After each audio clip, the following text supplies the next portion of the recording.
Je vais introduire un petit peu le cadre de notre débat, mais d'abord je vais présenter tout de même les intervenants. Donc Sébastien Dutreuil à gauche est historien géologue et historien des sciences. Il a travaillé sur l'histoire des sciences du système Terre et il nous expliquera tout à l'heure comment, au fond, la Terre comme totalité géophysique, géochimique est devenue un objet en même temps de science et de politique. Ami Dahan est également historienne des sciences. C'est une des observatrices les plus savantes et les plus expérimentées des négociations climatiques. Alors, pas seulement, mais notamment des négociations climatiques. Elle est l'auteur, avec Stéphane Aïkout, d'un livre qui a fait date, qui s'appelle « Gouverner le climat, 20 ans de négociations climatiques », qui est paru en 2015. Qui vraiment est encore à ce jour l'ouvrage de référence en fait sur la construction du climat comme un espace de diplomatie internationale. Et puis Jade Lingard nous fait l'amitié de rester à cette table encore pour 1h30, puisque nous avions invité Juliette Rousseau, qui est une activiste des mouvements pour la justice environnementale, mais qui malheureusement n'a pas pu nous rejoindre aujourd'hui. Et donc, au pied levé, Jade Lingard, qui elle aussi observe, suit, documente et médiatise ces mouvements depuis très longtemps, non pas la remplacer, mais en tout cas nous accompagner pour continuer à discuter avec vous. Alors c'est très bien que notre table ronde prenne la suite de celle dont Jade faisait partie tout à l'heure, parce qu'il y a beaucoup de choses beaucoup de questions qui ont déjà été posées lors de votre table ronde et qui resteront près de nous, notamment évidemment la question des politiques énergétiques qui sont centrales dans le problème climatique. Donc il y a déjà eu un petit peu de débat et donc d'ailleurs peut-être certaines des questions que vous vouliez poser lors de la table ronde précédente, vous pourrez encore nous les poser tout à l'heure. Alors, je voudrais simplement à titre d'introduction poser un petit peu le cadre de nos discussions. Parce que depuis quelque temps, la crise climatique est sur l'avant-scène médiatique, politique, sociale, mais ça ne veut pas nécessairement dire que nous ayons tous les cartes pour bien appréhender de quoi il est question.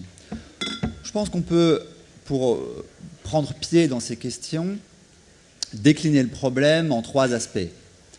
Le problème climatique, c'est d'abord l'accumulation de gaz à effet de serre dans l'atmosphère, autrement dit, des trajectoires d'émissions qui, nous disent les sciences du climat, sont très mauvaises.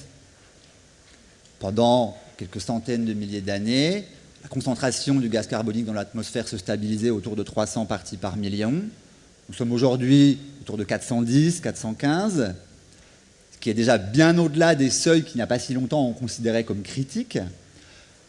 Donc, nous avons réalisé collectivement, alors qu'il s'agisse du capitalisme ou pas, on verra, mais nous avons réalisé collectivement un forçage des structures géologiques, géochimiques de la planète qui nous emmène sur un territoire inconnu.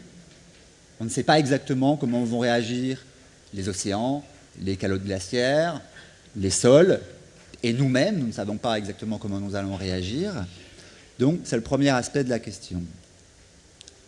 La crise climatique, c'est aussi un objet de négociation internationale. Donc, c'est Ami Dahan qui vous en parlera plus en détail. C'est-à-dire l'amorce, à la fin des années 80, d'un cycle de négociation sous les auspices des Nations Unies, qui a été conçu pour porter la voix des sciences du climat, des sciences de la Terre, dans un espace de construction d'un certain nombre de normes qui s'adresse aux industries, aux systèmes productifs, aux États, et qui a connu, non pas son terme, non pas son aboutissement, mais l'un de ses points forts en 2015 lors de la conférence de Paris, qui est une série de rencontres internationales qui se poursuit. Et puis, troisième aspect de la crise climatique, qui est peut-être plus récente d'une certaine manière, c'est le fait que cette crise est en train de déborder, et c'est une excellente chose, dans la sphère publique. Vous avez vu, et probablement avez-vous aussi participé aux marches pour le climat, à partir de l'année dernière, un nouveau mouvement social, celui des Gilets jaunes, a entièrement changé la donne en montrant que les législations sur le prix du carbone, sur les infrastructures de transport, en fait, venaient toucher le nerf le plus vif de la question sociale, ce qui a été popularisé par la question fin du monde, fin du mois. Donc, nous sommes dans une situation qui est apparue finalement assez récemment quand même, où ces trajectoires d'émissions, ces cycles de négociations internationales et la question sociale, environnementale forment un paquet d'enjeux systémiques qui se posent à des échelles locales, nationales, internationales, sur des temporalités parfois très courtes, parfois très longues, qui tout ensemble composent ce qu'on peut appeler l'enjeu climatique. Malheureusement, ce qui compose aussi cet enjeu climatique, c'est le fait que ces trois aspects du problème sont dans l'impasse, sont dans une impasse gravissime. On a de bonnes bases scientifiques, on a de bonnes bases juridiques, on a un début de mouvement de sensibilisation publique, mais tout cela n'a pas encore produit les effets qu'on est en droit d'attendre, c'est-à-dire les causes du changement climatique continuent à s'accélérer. Nous n'avons pas encore stabilisé la courbe des émissions de gaz à effet de serre dans l'atmosphère.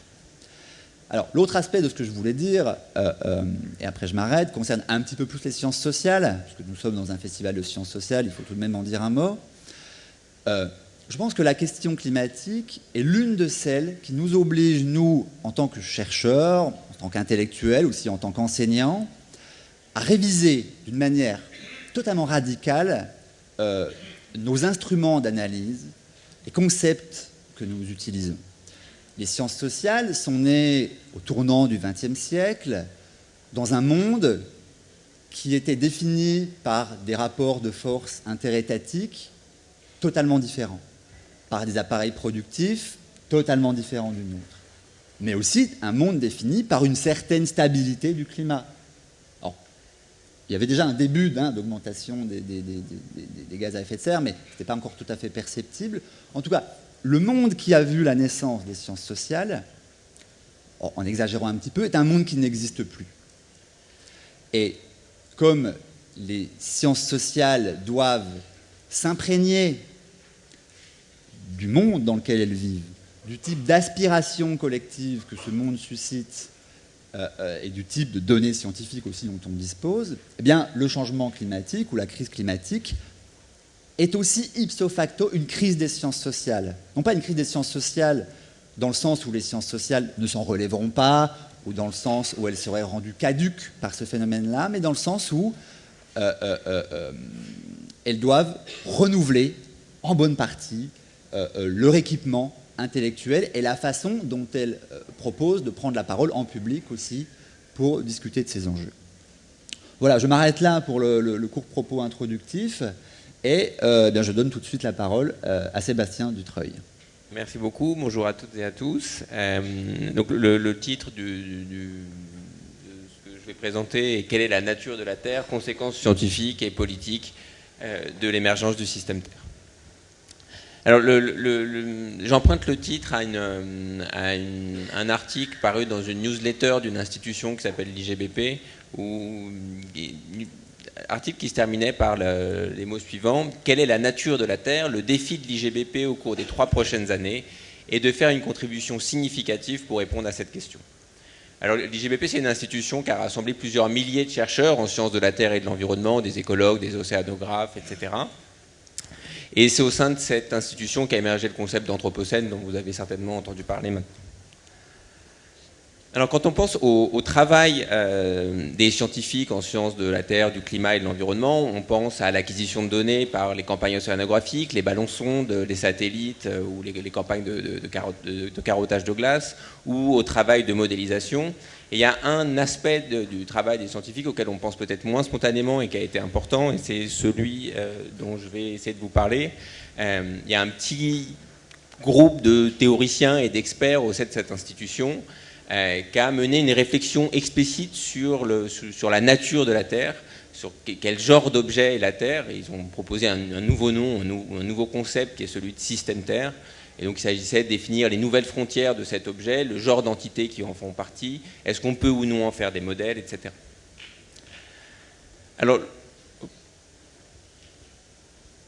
le genre de travail qui a été mené par ces théoriciens et le concept de système Terre qui a émergé hérite en grande partie de l'hypothèse Gaïa, qui est une hypothèse qui avait été proposée dans les années 70 par Lovelock et Margulis, qui proposait l'idée que la vie, par son activité ou son influence sur l'environnement, pourrait réguler l'environnement géologique face à des perturbations. Et c'est cette idée de régulation qu'avaient ensuite mené les auteurs de Gaïa à l'idée que Gaïa, c'est-à-dire le système composé de la vie et de son environnement à une échelle planétaire, devait être comparé à une forme d'organisme. Donc c'est une conception de la Terre qui a irrigué à la fois les écologies politiques ou les mouvements environnementalistes et qui a été aussi centrale pour les sciences de la Terre et de l'environnement. Alors on l'a souvent présenté comme étant une hypothèse marginale, une sorte de philosophie de la vie qui a été proposée par un scientifique retiré dans la campagne et un peu isolé du monde. En fait, c'était dès le départ une conception de la Terre qui fournissait un cadre de réflexion anthropologique pour réfléchir à la pollution de l'environnement global et qui avait été taillé pour ça. Lovelock, qui était un chimiste, ingénieur et consultant, travaillait à la fois pour les institutions scientifiques des sciences de la Terre et de l'environnement et était consultant pour les entreprises chimiques et pétrolières. Donc il était au carrefour des questions de pollution globale qui émergeaient à l'époque. Donc après cette introduction, le premier point sur lequel je voudrais insister, c'est que l'idée de système Terre a constitué pour les scientifiques un nouvel objet de savoir. Il y avait cette idée que sur la base de la reconnaissance de l'existence de ce nouvel objet, on allait fonder une nouvelle science, et certains auteurs ont parlé de leur propre science comme une sorte de nouvelle révolution copernicienne. Ce dont ils voulaient se démarquer, c'était notamment de la physique du climat. Donc, je vous ai à l'écran, vous voyez un diagramme qui représente ce qu'on appelait dans les années 70 le système climatique. Et sans rentrer dans les détails, en fait, si on regarde ce qu'on mettait dans le système climatique, c'est-à-dire dans le système qu'il fallait étudier si on voulait comprendre le climat, il y avait essentiellement des variables physiques, c'est-à-dire il s'agissait de comprendre les mouvements mécaniques des masses d'air et les échanges d'énergie entre ces masses d'air.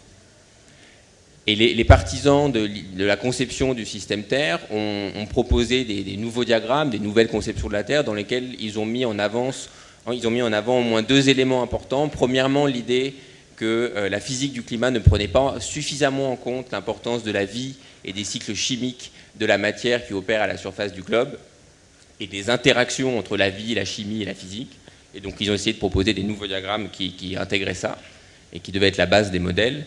Et la deuxième idée importante qu'ils ont véhiculée avec cette conception du système Terre, c'est l'importance de non-linéarité dans le système, c'est-à-dire l'idée que le climat pourrait changer de manière non pas graduelle, mais avec des sauts abrupts, c'est-à-dire une toute petite perturbation du climat ou d'une partie de l'environnement ou d'une partie de la Terre, donc ce qu'ils ont appelé les organes de la Terre, pourrait mener à une transition abrupte ou catastrophique. Alors ces efforts déployés par ce petit groupe ont eu des effets sur les modèles qui étaient utilisés par le GIEC et qui étaient à la base les modèles issus de la physique du climat. Vous avez à l'écran une évolution des différentes variables ou des différents processus qui ont été pris en compte dans les modèles du climat. Donc initialement, on avait essentiellement des modèles de physique climatique et progressivement, il y a toute une série de nouveaux processus, notamment l'effet des vivants, qui ont été pris en compte sur les modèles. Le deuxième et dernier point sur lequel je voudrais m'attarder, c'est que cet objet a également été un nouvel objet de pouvoir, ou en tout cas qui a été à la base d'articulation de politique climatique. Une des idées les plus importantes récemment qui a été élaborée par ce petit groupe de théoriciens, c'est l'idée de limite planétaire qui a fait ressurgir, si vous voulez, l'idée de limite à la croissance qui avait été proposée dans les années 70, qui était essentiellement basée sur des problèmes de limites en termes de ressources, de stocks qui s'épuisent. Et récemment, des auteurs se sont mis à parler de limites planétaires en identifiant une série, non pas de ressources qui s'épuisent, mais de processus qui ont lieu à la surface de la Terre, que ce soit des cycles de la matière ou le changement climatique, toute une série de processus sur lesquels les humains ont une influence et qui pourraient être perturbés, et au sein desquels il y aurait des limites au sein desquelles il faudrait rester. Voilà. un de ses limites ou un de ses objectifs célèbres dont vous avez peut-être entendu parler, c'est l'objectif des 2 degrés, c'est-à-dire l'idée qu'il faudrait maintenir l'objectif, le réchauffement climatique en dessous de 2 degrés. Et cet objectif, il a été élaboré par Shel Nuber, qui était un des théoriciens importants du système Terre et de l'IGBP dans les années 90, et qui a justifié un peu cet argument des 2 degrés, justement sur la base d'une comparaison de la Terre à un organisme et d'une sorte de fièvre que la Terre aurait avec le changement climatique. Et cette conception de la Terre a récemment nourri les spéculations en vogue sur l'effondrement ou le mouvement collapsologique. Vous avez ici une figure d'un article récent qui est paru l'année dernière, qui est l'article le plus cité, toutes disciplines confondues l'année dernière, et qui était un article qui proposait une sorte de réflexion ou de perspective sur la possibilité que, à horizon par exemple de 2050, on allait avoir non pas une augmentation progressive du climat, mais une variation brutale de la trajectoire climatique, et donc une évolution potentiellement catastrophique. Et cet article, il a été lu, qui était initialement un article de perspective, a été lu comme un article de données scientifiques par certains mouvements. Et cette conception, j'ai encore 2 minutes ? Cette conception de la Terre a également récemment modifié la manière dont on pourrait présenter ou penser la géo-ingénierie. Alors la géo-ingénierie, c'est l'ensemble de ces techniques qui visent à modifier intentionnellement le climat en fertilisant artificiellement l'océan ou en envoyant des aérosols dans l'atmosphère. Et pendant longtemps, ça a été considéré comme des techniques d'apprentis sorciers du climat, des physiciens avec une conception mécanique de la Terre qui serait héritée de la modernité ou de la guerre froide. Et donc, c'était une idée qui était souvent critiquée sous cet angle-là. Et en fait, les partisans du système Terre qui ont mis en avant une conception différente de la Terre se présentent non plus comme des ingénieurs qui vont réparer un vaisseau dont ils maîtrisent toutes les parties, mais comme des médecins qui sont au chevet d'une planète malade et donc d'un objet qu'ils ne comprennent pas bien, mais sur lequel il faut quand même agir. Donc, pour résumer, ce que je voulais vous dire, c'est que donc dans l'ensemble des pratiques scientifiques, on pense souvent aux données, aux modèles, et ce que j'ai voulu vous montrer ici, c'est qu'il y a une pratique en particulier qui a été de réfléchir explicitement sur ce qu'était que la Terre, et qui a eu des conséquences à la fois sur les programmes scientifiques, en complexifiant la physique du climat, et sur les politiques climatiques, en introduisant des concepts nouveaux pour penser à la fois les normes et les sujets de l'action politique, que ce soit les limites à ne pas franchir ou la nature de ces limites, les agents qui seraient responsables, c'était souvent les humains dans les articles, sans tellement de différence, ou la désignation des personnes qui sont capables de bien gérer le système Terre, et c'est souvent, du coup, les experts du système Terre qui vont être capables de faire de la géo-ingénierie. Voilà, je vais m'arrêter là et laisser la place à Amida.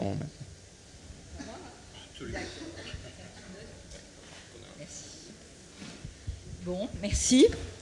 Donc moi, ce que je voudrais vous inviter, très brièvement, puisque je n'ai qu'un quart d'heure, à revisiter, si vous voulez, la trajectoire du problème climatique, telle que d'ailleurs, moi, je l'ai suivi et exploré pendant 20 ans, parce que quand même, ça fait presque 20 ans que je suis ça. Mais ça ne veut pas dire que je suis simplement les négociations, hein. C'est pas du tout ça.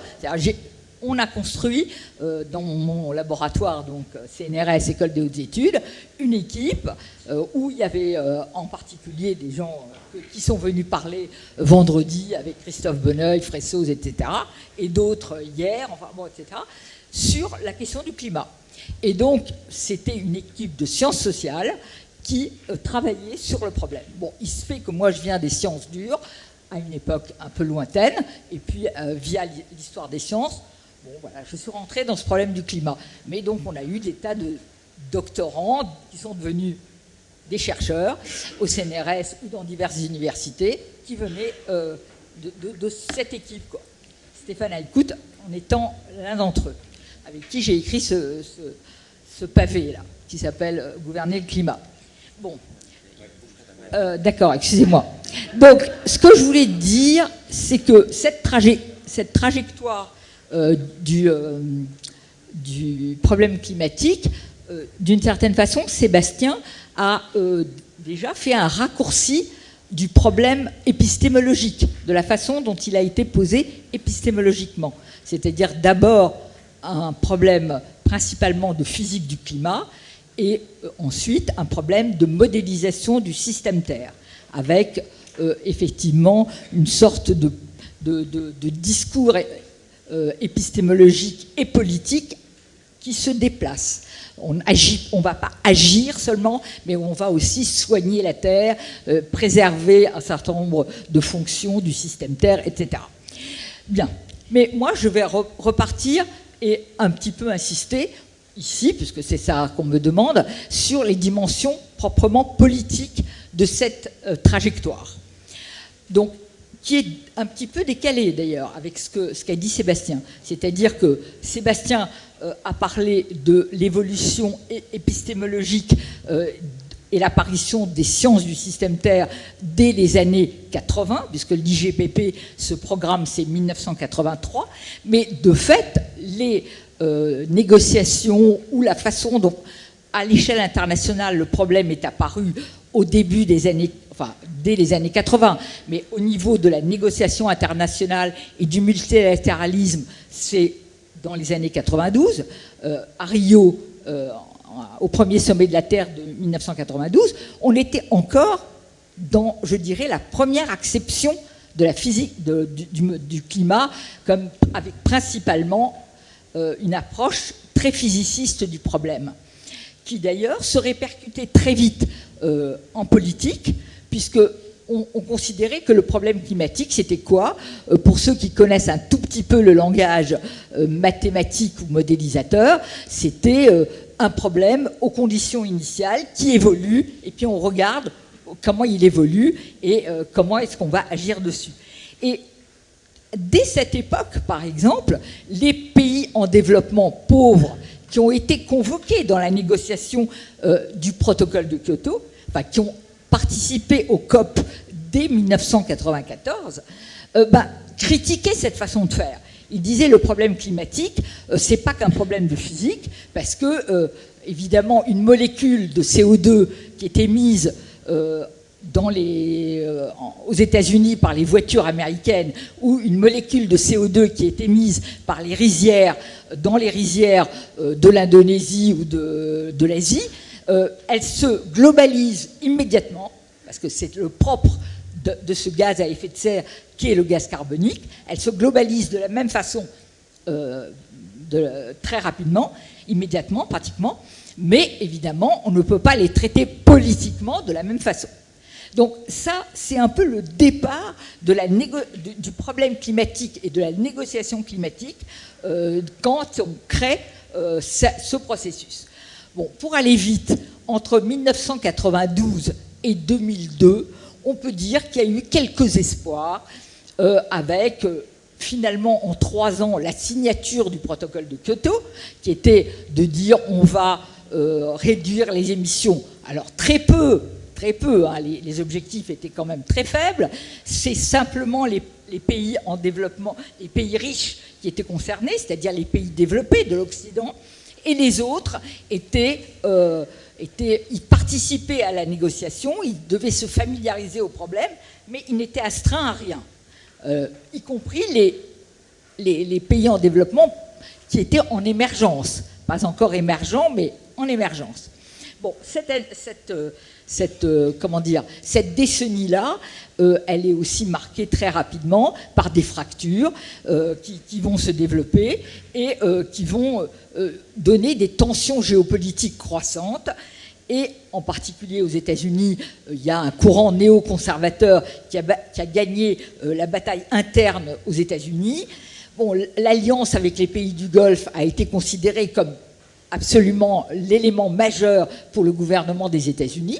Et puis aussi, depuis l'administration Clinton à Bush fils, eh bien, il est apparu évident que les États-Unis ne voulaient rien, ne voulaient pas s'engager si des pays comme la Chine, dont ils pressentaient que ce serait une puissance politique à venir qui serait rivale, menaçante pour eux d'un point de vue économique, n'avaient pas de contraintes. Et ça a été le retrait du processus de Kyoto des États-Unis et finalement l'enlisement complet de cette négociation, au moins jusqu'à d'abord Copenhague, où on a cru sauver le climat, enfin certains naïfs ont cru qu'on allait signer l'accord général, et en fait il ne s'est rien passé du tout, au contraire, Obama s'est mis dans la même lignée dans un premier temps que les présidents américains précédents, et ça a été le clash total. Bien, alors pendant toutes ces années, qu'est-ce qui s'est passé ? Alors, il s'est passé ce que nous avons appelé un schisme de réalité dans cette négociation, c'est-à-dire un hiatus croissant et énorme entre la réalité du monde, qui était en train d'évoluer terriblement rapidement. Et cette réalité du monde, c'est quoi ? Les dérégulations économiques des années 90 et cette explosion des échanges, etc., qui a caractérisé la fin du XXe siècle avec l'OMC qui a favorisé les échanges et le productivisme. Aussi l'explosion des technologies financières qui se sont développées et qui sont allées dans le même sens, et aussi, je dirais, un productivisme énorme et une croissance des émissions de plus en plus accélérée, qui va s'accélérer aussi dans la première décennie du XXIe siècle, avec la croissance incroyable de la Chine à 2 chiffres pendant 10 ans, etc. Bon, tout ça, c'est... Et voilà, il y avait ça c'est la réalité du monde, et en même temps le discours de la sphère de gouvernance qui disait on avance, ça va, on tient les choses, d'année en année ça va, etc., etc. Donc en fait une déconnexion. Et puis d'autre part, des accélérations historiques qui ont conforté ce schisme et qui l'ont aggravé, qui était à la fois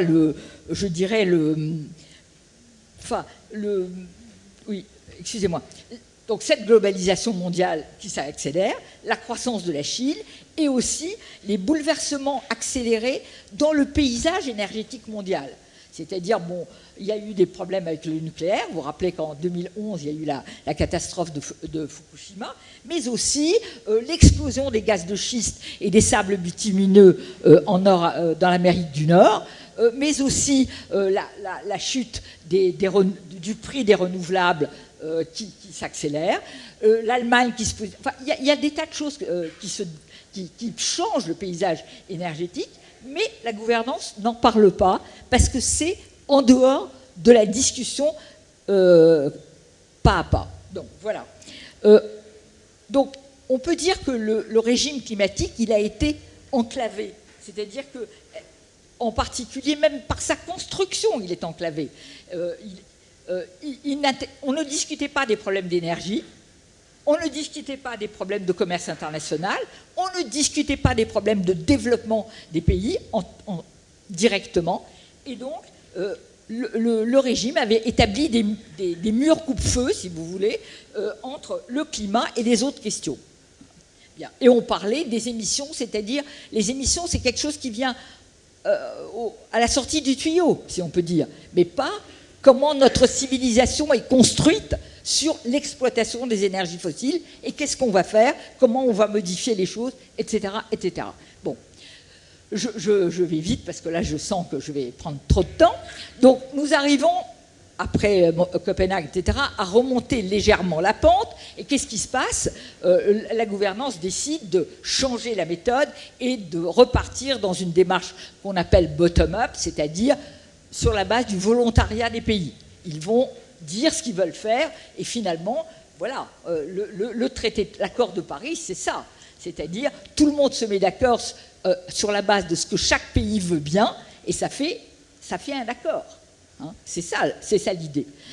Et bien sûr, cet accord, il est insuffisant eu égard à cette croissance incroyable des émissions qui a eu lieu depuis les 20 dernières années. Bien. Alors, aussi, un autre problème que je mentionne très rapidement, pendant toutes ces années, l'adaptation au changement climatique, c'est un problème qui s'est imposé de plus en plus, alors qu'il était tabou, là aussi. Il ne fallait pas en parler. Pourquoi? Parce que si on en parlait, c'est qu'on avait échoué à lutter contre le changement climatique. Donc même les experts ne voulaient pas trop qu'on parle d'adaptation. Et ça s'est imposé une fois qu'il y a eu les événements extrêmes qui se sont multipliés, qu'on a bien vu qui en étaient les victimes principales, etc. Et d'une certaine façon, les pays en développement pauvre aussi ont changé leur position vis-à-vis du problème. Parce que dans les années 90, ils étaient aussi assez sceptiques, hein, il faut le dire. Et ils considéraient qu'eux, ils voulaient se développer, que c'était un cauchemar qu'on leur a inventé pour les empêcher de se développer.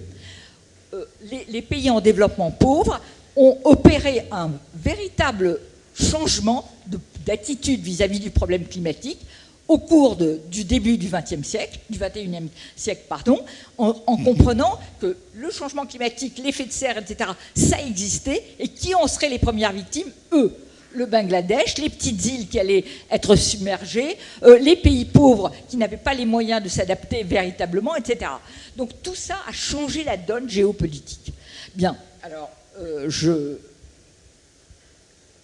quelques petites choses sur l'accord de Paris et puis où est-ce qu'on en est maintenant. Hein.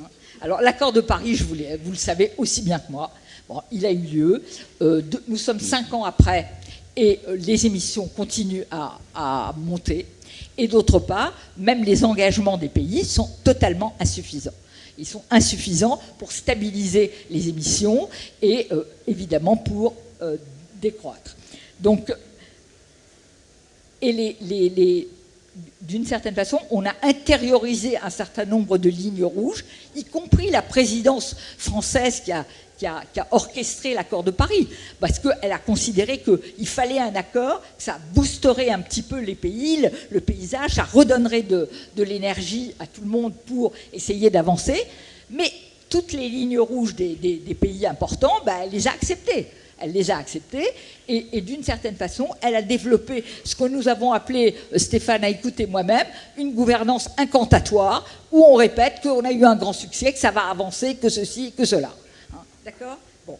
Alors, où est-ce qu'on en est maintenant ? Bon, la question financière est restée en suspens alors qu'elle est majeure, parce que les pays en développement ou en émergence veulent de l'argent pour s'adapter ou pour changer leur trajectoire de développement. Par exemple, le continent africain, qui est stratégique sur la question du climat. Parce que, évidemment, la démographie dans ce continent n'est pas stabilisée. On considère qu'en 2050, il y aura peut-être 1 milliard de personnes supplémentaires en Afrique. Et que donc, le développement des pays africains est plutôt devant eux que derrière. Il n'est pas engagé de façon sur des rails clairs, etc., alors que d'une certaine façon, en Chine, il est engagé. Même en Inde, il est déjà engagé. Pas toujours sur des bons rails, évidemment. Mais alors, c'est pour ça que pour l'Afrique, c'est stratégique d'avoir des politiques de coopération, je m'excuse de le dire, de développement des énergies solaires en Afrique où il y a du soleil et de l'espace et des choses comme ça. Bon, si on ne le fait pas, eh bien, voilà, nous ne serons pas à 2 degrés ou 3 degrés, nous serons à 5, 6, et comme les climatologues, les experts du climat, quand même, auxquels je crois, ont développé des modèles, et récemment, les derniers modèles de l'Institut Pierre-Simon Laplace donnent, si on continue les trajectoires telles qu'elles sont, des augmentations de 7 degrés à la fin du XXIe siècle. Bon, ça veut dire que les populations du monde, et en particulier les plus vulnérables, vont souffrir terriblement. Bon, alors voilà la situation. Hein. Donc, maintenant, je dirais que depuis 2 ans, bien sûr, on assiste à une... Alors, est-ce que ça veut dire que tout ce processus-là ne sert à rien, etc. Moi, je ne voudrais pas que, malgré mes critiques et mon ton extrêmement incisif à leur égard, on considère que je pense qu'il faut arrêter tout ça tout de suite. Non, parce que ça a quand même un peu servi à quelque chose. Le off de ce processus a été très important. Il a permis que les ONG, les pays en développement pauvre, les scientifiques, d'une certaine façon, opèrent un certain nombre d'échanges, de synergies, etc. Et que le problème est monté sur la scène internationale. Sans ça, peut-être qu'il ne serait jamais monté au point où il en est. Bon, mais c'est sûr qu'on ne peut pas se contenter de tout cela. Et que la dégradation... On est dans une course de vitesse, je l'ai dit plein de fois.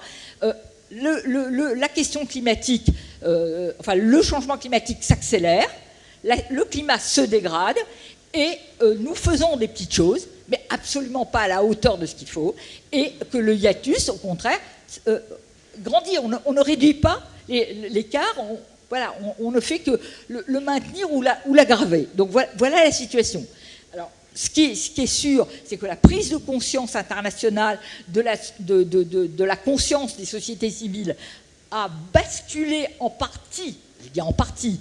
Évidemment, il ne faut pas être totalement prisonnier d'un certain nombre de choses qui sont claires dans nos pays, parce que les mouvements de jeunesse, les prises de conscience, etc., et même les sondages, où l'écologie et la crise environnementale apparaît comme une préoccupation presque première de la population française, par exemple. Bon, mais voilà, on en est là, mais quelle politique nous allons adopter ? Or ça, je regrette par rapport à mes collègues de la tribune précédente, oui, on a besoin d'un gouvernement pour ça. Alors, notre collègue de l'Aveyron, que j'ai apprécié l'intervention, mais il est venu me dire, vous êtes allé parler à Macron au moment du débat sur les intellectuels, vous avez été invité et vous y êtes allé, c'est scandaleux. Non, c'est pas scandaleux. Pour moi, j'ai été invité et j'ai développé mon discours. Bon, j'avais 5 minutes, j'avais calculé chaque mot, ça je peux vous dire. Et donc, oui, j'ai développé des choses sur la transition énergétique, sur la transition écologique, et à l'échelle européenne et à l'échelle française. Parce que je crois que si on veut agir, sortir de simplement une analyse des choses, je suis, moi, engagée là-dedans. Et je suis engagée depuis beaucoup d'années. Ça, je peux vous dire que je me bats là-dessus beaucoup. Donc, voilà. Alors maintenant, qu'est-ce qui va se passer en France ? Par exemple, parce que il y a de fait dans la trajectoire, je finis mon histoire, on sait bien que nous sommes dans une phase de déglobalisation générale. C'est-à-dire que d'une part, parce qu'il y a des pays tentés par des politiques protectionnistes qui, pour certains, ont des aspects tout à fait intéressants, on pourra en discuter. D'ailleurs, je suis aussi, par exemple, pour que l'Europe puisse mettre des taxes sur les produits qui sont les produits qui sont produits dans les pays sans politique sociale, sans contraintes environnementales, etc. Bon, on voit bien qu'il y a ceci est dans l'air du temps. Bon, bien sûr, ce n'est pas du tout acquis. Et entre les pays, il y a beaucoup de divergences, etc. Mais voilà. Mais néanmoins, on voit bien que la mondialisation et la globalisation a atteint un peu un sommet et qu'elle est en train, je dirais, de se replier. Donc ça, c'est la première chose. Maintenant, pour la question du climat, on a su, parce que c'était notre analyse des processus de gouvernance, qu'il faut changer d'échelle. La gouvernance globale, elle a donné ce qu'elle a donné. J'ai dit un tout petit peu, pas beaucoup, et elle ne donnera pas plus. J'en suis persuadée pour le moment. Elle ne peut pas aller plus loin, parce qu'il y a trop de rivalités géopolitiques. La Chine n'accepte pas ceci, les pays du Golfe veulent cela, la Russie veut développer les routes de l'Arctique. Nous ne sommes pas tous sur le même bateau, malheureusement. Donc c'est une véritable lutte. Il y a les pays qui veulent agir, il y a des populations qui veulent agir, et d'autres qui ne veulent pas, ou qui freinent, et d'autres pouvoirs. Donc, ce qui est important, c'est la reterritorialisation des politiques, la prise en main à toutes les échelles de territoire de politiques climatiques cohérentes. Et ça a lieu, parce que malgré tout, par exemple, la coalition des 40 villes qui s'échangent leurs pratiques, etc., leurs bonnes pratiques, si on peut dire, sur les politiques environnementales ou climatiques, bon, c'est quelque chose qui avance, bon, même si ça n'a pas produit encore énormément de choses, mais ça avance. Voilà, donc ça c'est une première chose. Ensuite, non mais c'est vrai, et puis là, et puis d'autre part, je pense qu'il faut, et ça c'est très important, matérialiser le problème. matérialiser le problème. De ce point de vue-là, la discussion qu'on a eue tout à l'heure, elle est très intéressante. Je suis d'accord, totalement d'accord sur le fait que quand on remplace telle énergie par telle autre, il faut regarder matériellement qu'est-ce qu'on fait, quels matériaux on utilise, comment c'est des prédateurs ou pas, etc. Et donc, il ne s'agit pas de chiffres et de scénarios et de trajectoires abstraites, il faut rentrer dans la matérialité des faits et de l'économie, parce que sinon, ça ne marche pas. Il faut se focaliser sur la finitude des ressources, cette thématique est absolument essentielle, et d'autre part, mettre, je crois quand même, la question de l'énergie très importante dans les débats. Je ne suis pas d'accord avec Jean-Baptiste quand il dit, c'est vrai qu'il n'a jamais eu jusqu'ici historiquement de transition énergétique, mais il faut imposer cette transition vers la décroissance énergétique. Et donc je crois qu'on ne peut pas simplement dire, il n'y a jamais eu, donc, parce que de toute façon nous consommons de l'énergie, et aujourd'hui le pays ne va pas s'arrêter. Le monde, malheureusement, ne va pas s'arrêter en un jour. Il ne va pas s'arrêter de tourner. Donc, voilà, il faut bien mettre en place des politiques de transition énergétique qui vont vers la décroissance de l'utilisation des énergies fossiles. Et enfin, je dirais qu'un des problèmes majeurs que nous allons rencontrer et qu'on a écarté dans la table ronde précédente et qui est un problème très important, c'est celui des contradictions entre les différentes solutions que nous avons. Chaque problème pose des problèmes, chaque question pose des problèmes entre nous, entre les populations. C'est-à-dire, comment nous allons discuter de tout cela? Il faut apprendre à le faire. Donc je crois que, par exemple, la question de la démocratie citoyenne, de la démocratie participative sur des conflits locaux, sur des politiques à plus grande échelle, etc., c'est quelque chose de très important. Et par exemple, je considère, alors là je donne beaucoup de verges pour me faire battre, je le sais ici, parce que c'est comme ça, c'est partout, c'est comme ça. Il y a eu la décision de faire une conférence citoyenne du climat. Vous le savez, ça, vous avez peut-être entendu vaguement parler de ce truc-là. C'est l'idée qu'on va tirer 150 citoyens au sort, et ensuite ils vont débattre pendant 6 sessions successives, etc., avec des contradicteurs, des experts, des machins, pour essayer de proposer un panel de mesures avec un objectif qui est quand même intéressant, réduire de 40% les émissions françaises d'ici 2030. C'est pas simple, hein, descendre de 40% en 10 ans. Alors tous ces gens qui parlent de tas de choses, bon, qu'est-ce qu'on fait les uns les autres pour résoudre? Quelle politique? Sur quoi on veut tabler? Sur l'alimentation, sur le transport? Comment on fait ces choses-là de point de vue juste socialement pour que les plus pauvres ne soient pas pénalisés? Comment on le fait, etc. Toutes ces questions qui sont à la fois qui nouent les questions à la fois sociales, environnementales, mais aussi démocratiques, parce que nous savons que nous avons en France une méfiance vis-à-vis de la démocratie représentative qui est extrêmement importante, extrêmement grave, je crois, parce qu'elle peut amener à n'importe quoi. Voilà, ça me paraît être le défi de l'heure. Merci. Merci beaucoup, Annie Dahan. Alors après cette prise de parole galvanisante, on va poursuivre le tour d'horizon des différents aspects de la crise climatique. Et donc je vais donner la parole à Jade Lingard qui va plus axer son propos sur les mouvements de justice environnementale et climatique. Merci beaucoup. Je suis très contente à titre personnel de pouvoir intervenir dans une table ronde qui est signée et donc interprétée en langage des signes. Je pense que la question de l'intégration des personnes en situation de handicap dans nos espaces politiques est majeure et très souvent sous-estimée. Donc merci beaucoup à toutes ces personnes qui se relaient depuis tout à l'heure pour interpréter ce qu'on dit. Donc, bon, moi je suis désolée, j'ai pas préparé puisque comme Pierre vous le disait, je vais essayer de combler le vide laissé par l'absence de Juliette Rousseau, qui est une militante et l'autrice d'un livre que je vous conseille, qui est très intéressant, qui pose la question des complicités politiques et comment est-ce que dans des luttes, des personnes essayent de mettre en place des méthodes et des manières de faire politique qui soient aussi des façons de faire tomber les mécanismes de domination.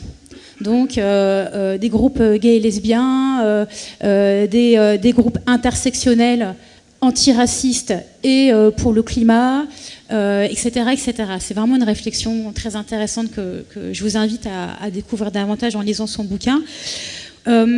Du coup, bon, comme elle devait parler de ces questions de justice climatique, peut-être que moi je peux juste donner quelques références de cette discussion. Pourquoi est-ce que c'est important d'en discuter aujourd'hui ?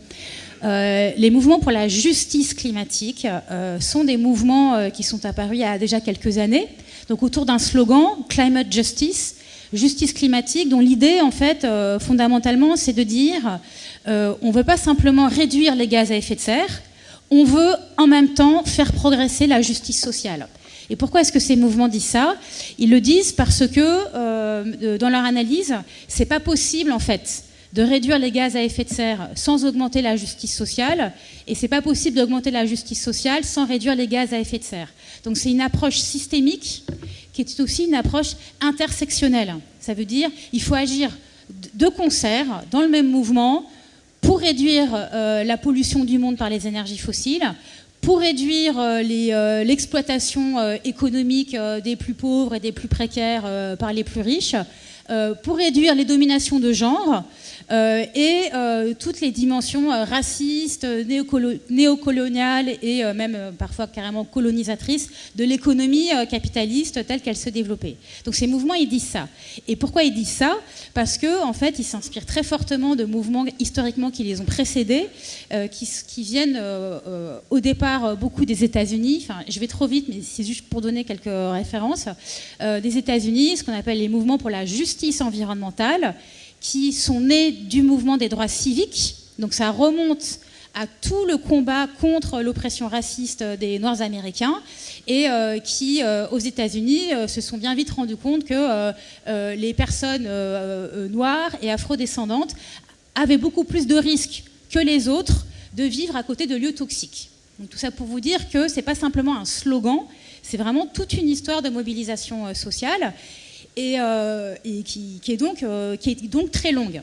Mais pourquoi est-ce que c'est intéressant de regarder ça aujourd'hui dans ce contexte de discussion ? Enfin, à mon avis, c'est qu'on est vraiment face à un paradoxe. C'est que malgré cette longue histoire de mobilisation, malgré le fait qu'on comprend de plus en plus et de plus en plus clairement que la question du climat est une question systémique, c'est-à-dire qu'on lutte contre les émissions de gaz à effet de serre, il faut les réduire, ces émissions.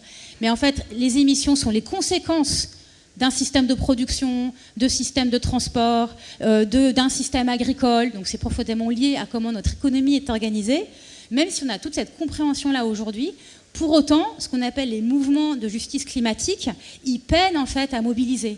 Et ça se voit comment ? Ça se voit dans l'homogénéité sociale, par exemple, des manifestantes et manifestants pour le climat aujourd'hui.